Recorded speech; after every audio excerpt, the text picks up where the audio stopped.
Yep, here we go. It's coming in. For three, it's going to be Matt Ryan, and he got it. I told you. Yeah. What did I just tell you?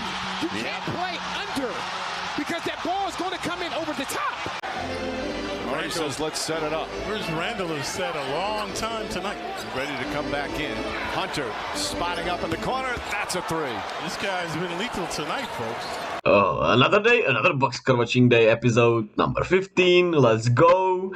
What a wonderful day of hoops it was actually. So let's get right into it. Let's talk about what happened. Let's box score recap, whatever you want to call it. We start in Philadelphia as the Wizards beat the Sixers. Bradley Beal had his best game of the season with 29 points, 2 rebounds, 5 assists, and just 1 turnover. And he was 11 for 17 from the field. Kristaps Porzingis continues his hot stretch. He had 30 points, 9 rebounds, 3 assists, 3 blocks.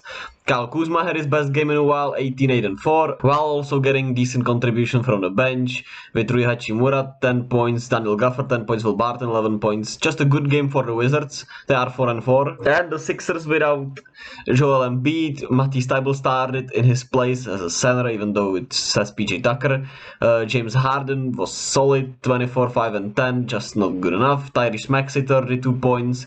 PJ Tucker, just 5 points. Tobias Harris, 16 points. Georgie Snell, 13 points. They were pretty good, but they just didn't have enough defense against this Wizards team in this game. Didn't have enough size, it felt like, especially against Porzingis, who was just too big for them. So they obviously missed Embiid. I'm not sure if he's returning in the next game or how long he's out. I think he should be returning the next game, but I'm not pretty sure.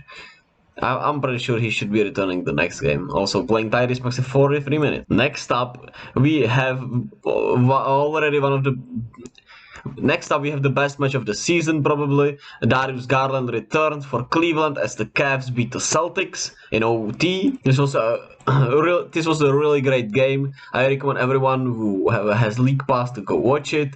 Jaylen Brown was really good, even though everyone shot pretty poorly since there was some really good defense played. And this game was up and down, up and down, up and down. The Cavs jumped out to an early lead. 10 Malcolm Brogdon came in. The Celtics, stormed back. They got a huge lead in the second and start of the third quarter. Then the Cavs stormed back, and then it was just back and forth, tight game, straight into OT. Sensational play by Jason Tatum in the end of the fourth quarter, where he hit the shot, blocked Donovan Mitchell. Hit the shot. He dunked on Jared Allen. Crazy dunk, but he was pretty quiet otherwise in this game. Not his best game. 26, 12, and 6 turnovers also. 4 blocks. And Al Horford continues to be really solid, 12 and 12. Derek White was bad today. He had played 32 minutes, just 3 points, and overall his impact wasn't really good. The Cavs, Caris LeVert hit shots when they needed him to. He had 15 points, 8 rebounds for assist, and he hit some really clutch 3-pointers. Jared Allen was really solid, even though he got dunked on, 14 and 14. Evan Mobley was also really good, 15, 7, and 2 with 7 of 8 shooting. Donovan Mitchell shot 27 times. He had 25 points, not his best game. He also got kind of hurt in the game. It was weird. I'm not really sure what happened, but he was still really clutch. He turned it up in the fourth quarter. Darius Garland was sensational in his return from the left eye injury, 29, 5, and 12. Incredible alley-oop to Mitchell. While no one else really contributed. And the teams shot, the Celtics shot 40%, the Cavs shot 42%, both around 28% from the 3-point line. It was one hell of a game, though. One hell of a game. Sensational rivalry to start the season. I hope, I'm not sure if there is more games between them in the schedule. I'm not sure if they play 1 or 2 more games or not.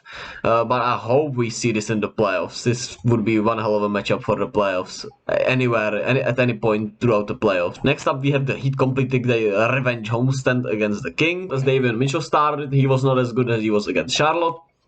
Kevin Huerter continues to be really good after a rough start, and especially defensively, even though his defense is still one of the worst I've ever seen, but he's a little better at least, so it's not horrible. I'm not sure what to think of him, but he's been shooting the lights out. Domantas Sabonis had his best game of the season, stat-wise, 22, 12, and 8. Keegan Murray struggled, didn't shoot that much. Harrison Barnes was Harrison Barnes. Malik Monk was good off the bench, 8 of 30, 19 points, and that's about it for the Kings. They got kinda hoed at the end of the game as Tyler Hero hit the game winner for the Heat. He had 26 and 12. Plus 15, even though that's a flawed stat, we all know that. He hit a clutch 3-pointer to win the game, but it also was one hell of a travel, and I'm still salty about yesterday's game between the Heat and the Warriors, as they called like 3 discontinued dribbles and travels on Jordan Poole, and now they just didn't call it. Next day it was like, yeah, there's no emphasis on anyone else, just Jordan Poole should, suffer, I guess. It was weird. They also won without Jimmy Butler, and Bam Adebayo has really stepped up lately, 20, 11 and 6. Max Strus was pretty quiet for himself. Gabe Vincent shot not well, and Kyle Lowry, I have to give huge shout outs to Kyle Lowry. He had his best game of the season, 22, 5 and 7 on 8 of 14 shooting. Next up, the Hawks owning the Knicks, as we all know. Dejounte Murray show, and well, the whole starting lineup for the Hawks was sensational. John Collins, 12 and 13, he contributed really well. DeAndre Hunter, 21 points. Clint Capella was solid defensively, 8 and 10. Dejounte Murray had his best game of the season, 36 points, 4 rebounds, 9 assists, 5 steals, and he took the game over on both sides of the floor. It was sensational. He was just special. And this is exactly why they got him. This is exactly why they could be dangerous. He's a perfect complementary start to Trae Young, who's had kinda a down start to the season in his shooting splits. He was not great today, 17, 6 and 7, but well, Dejounte Murray was there to step up for him. And he stepped up real huge in Madison Square Garden, 36 points, and the Hawks continue to own the Knicks. For the Knicks, well, Jalen Brunson was still really good, Emmanuel Quickley was really good, but well, Julius Randle was horrible. They didn't know what to do with zone as when Atlanta threw it at them, and Tom Thibodeau is one weird coach, let me say that. Also, Emmanuel Quickley had 16 rebounds, I just want to point that out. Obi Toppin, 12 points. Well, he kinda, struggled in the fourth quarter when he played. It was a really rough time for him in the fourth quarter. He missed a dunk, missed wide open threes. Just a tough loss for the Knicks, who went up by like 20 points in the second quarter, and it got erased so quickly that I literally almost forgot to mention it. They were off the hot start, they were off to a great start, and then they just crumbled, and the Hawks owned them. Next up we have the Bulls. Winning over the Hornets, as the Hornets really staggered in this one. 21% from the 3-point line, just barely 39% from the field. With the pluses for their game, Mason Plumlee was pretty solid. Dennis Smith Jr. continues to be really solid, but well, Jalen McDaniels shot 18 times, made 5 shots, 11 points. PJ Washington, 10 shots, 8 points. Gordon Hayward, 11 shots, 7 points. Just an ugly loss for the Hornets. And the Bulls, this is a really good win for them when you see how they shot also. With their stars, while, their bench is really solid. Goran Dragic is continuing to be really good, 16 points. Javonte Green had a great game, 17 and 8 on 100% shooting. Derrick Jones Jr. still contributed with 10. Alex Caruso, we know what he does. It's not about stats with him. And, Zach LaVine and DeMar DeRozan had struggle games in a way, and they won anyway. Patrick Williams had his best game of the season, 16, 5 and 1, 1 block, 7 of 9. It appears to be that he is actually improving every game. He's, doing a little more every game, and I love to see that. I, don't root for anyone to really flop or anything. But, he was the first 4th overall pick. There has to be some expectations. But you have to give him time, since he had some really rough injuries.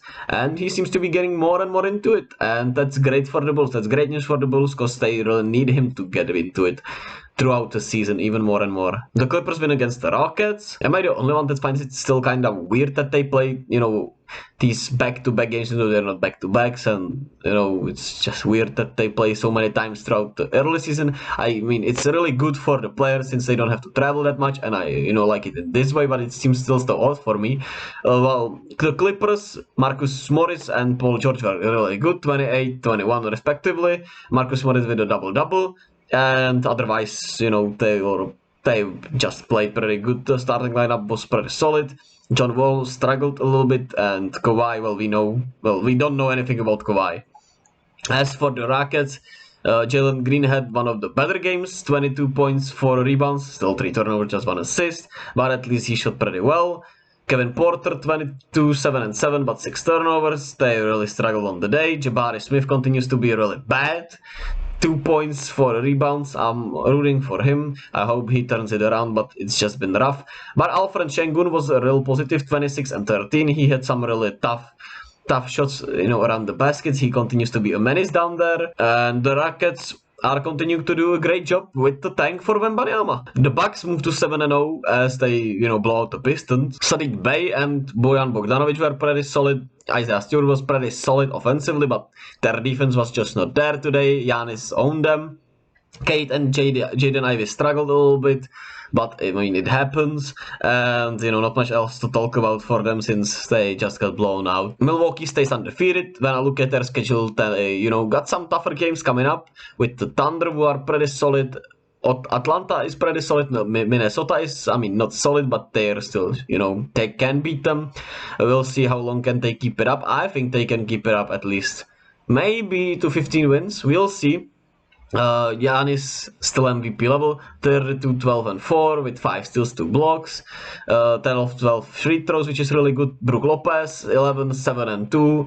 Jrue Holiday, 26, 7 and 3, and I said Jrue Holiday is really looking bad, and he started looking really good. So that's good for them, and overall they played some solid game, but it was all just, Jrue and Giannis were just too good. The Raptors explode offensively in their second straight game as they blow out the Spurs. The starting lineup for the Raptors was simply incredible. Scottie Barnes with 15 on 53% shooting. Gary Trent, 24 points, 53% shooting. Pascal Siakam had the triple-double with 22, 10 and 11. He was 10 of 19 from the field. OG Anunoby 18 points. Their bench contributed really well. Chris Boucher 17 points. Delano Banton with 13. Precious Achiuwa with 12. Otto Porter finally played. Just a great win for the Raptors without Fred VanVleet. For the Spurs, this is a tough loss, but they played without Keldon Johnson. They kept it competitive for the first half. And, it happens, especially without your best player. It just was not their night today. Without their 2 best players, really, since Devin Vassell wasn't playing either. The Mavs completed a comeback against the Jazz as they move over 500. Lauri Markkanen with a quiet offensive night. He took just 10 shots, 14 and 7. It was kind of weird from him. Jordan Clarkson was really good, 22 and 8. Mike Conley 11 and 8. Colin Sexton 19 points, so they took most of the shots. They were solid. Malik Beasley 30 of 11 was not great. Taylor Horton-Tucker minutes really killed them.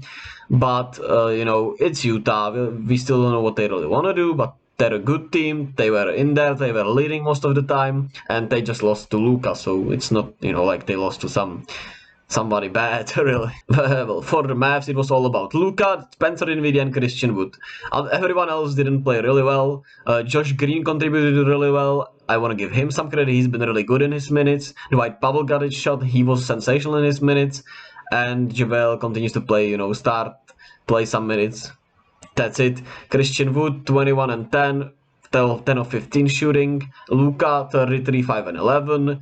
And Spencer Dinwiddie with 24 and 5 and 4 steals. And they secured the comeback against the Jazz. A really good win for them. Next up, we have the Grizzlies against the Blazers, who are still without Damian Lillard. And this was an interesting game. The Grizzlies were up, huge. Then the Blazers came storming back, but not enough, as Desmond Bane was sensational in the fourth quarter. He had like 21 points, or 20 points, 29 on the night for him. Ja Morant really struggled against, he just missed some easy layups.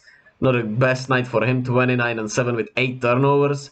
And pretty much everyone else played really okay. Santi Aldama with 11, Steven Adams with 14, John Conchar with 10 off the bench, he was really good. David Roddy with 10 off the bench, he was really good. I praised Tyus Jones, since then he had 2 not great games, so we will see when he gets back on track. But a solid win for Memphis. On the Blazers side, Anthony Simons had some really great minutes, 31, 3 and 8, he was sensational. Keon Johnson also contributed really well with 10, 5, and 3. He was really huge in the fourth quarter comeback. Yusuf Nurkic continues to be pretty solid with 23, 13, and 4. And Jeremy Grant had 23, but he was not as efficient. He made some clutch shots, but just not enough for them in this game. And next up, we have Matt Ryan from the Indianapolis Colts saving the Lakers season. Okay, that was obviously a hilarious joke that everyone laughed at. Zion had 27, 5, and 7. He was great late. He didn't start off well, and they were kinda really trailing. Then they came storming back in the third quarter, and they were up 3. They missed 2 free throws, and shit happens, and they lose. CJ McCollum was not great, 22, 9, and 8. He shot really poorly. I mean, everyone shot pretty meh except their bench. Jose Alvarado was really great. Dyson Daniels, 3 of 5. Yeah, he missed the 2 free throws. 8, 5, and 2. I'm sorry, Dyson. You're really impressive for a rookie. Just a rough one for you. It happens to all of us. Larry Nance continues to be incredible off the bench. 11, 8, and 5 with 4 steals. He's a perfect glue guy for them, and they'll be fine. Brandon Ingram should be back, I think, in the next game. Not pretty sure. He's in the concussion protocol. I'm not sure when he comes back, but I'm pretty sure he should be coming back in the next 2 games. At least, and I need it for my fantasy, so please come back. As for the Lakers, Lonnie Walker is the story of the night, 28 points. He continues to be the Malik Monk 2.0, even better right now. Anthony Davis was really great, 20, 16, 4 with 4 blocks. Also didn't attempt a 3-pointer, really good for him. He made all 4 his free throws. LeBron was really off today, 20, 10, and 8. He said he was sick, so I'll believe him. I'll shoot him some slack. Russ continues to thrive in the bench role with 13, 7, and 9. With him accepting it, even though he had 6 turnovers, he was still really good. He made some positive impact, positive plays. He didn't close today. We'll see if there is something out of it, but I don't think so. Matt Ryan hit the shot of shots for them when he took it to OT, then he didn't play. And a good win for them there, at least showing some signs of improvement. Good stuff from them. We'll see if, Russ off the bench can really be something more than just a play-in first round exit throughout the season, how good it actually is. And that does it. Easy does it for today. Some incredible games, some blowouts. Make sure to watch the Cavs Celtics. It's been a sensational game. What do we have today? We have just 2 games. My Warriors against the Magic. Hope they win against the Magic. They need to. And the Nuggets against the Thunder. That should be a good game also. Thunder are sneaky really good. Denver sneaky struggling. We'll see. I mean, the Warriors are not even sneaky struggling. They're just struggling. So there's that. And the Magic are, tanking. So could be fun matchups. Maybe. I mean, if the Warriors lose, I won't have fun much. We'll see. Also, the World Series is on. Should be fun. And I guess I'll see you all tomorrow with just 2 games. Should be a easy breeze. Baby!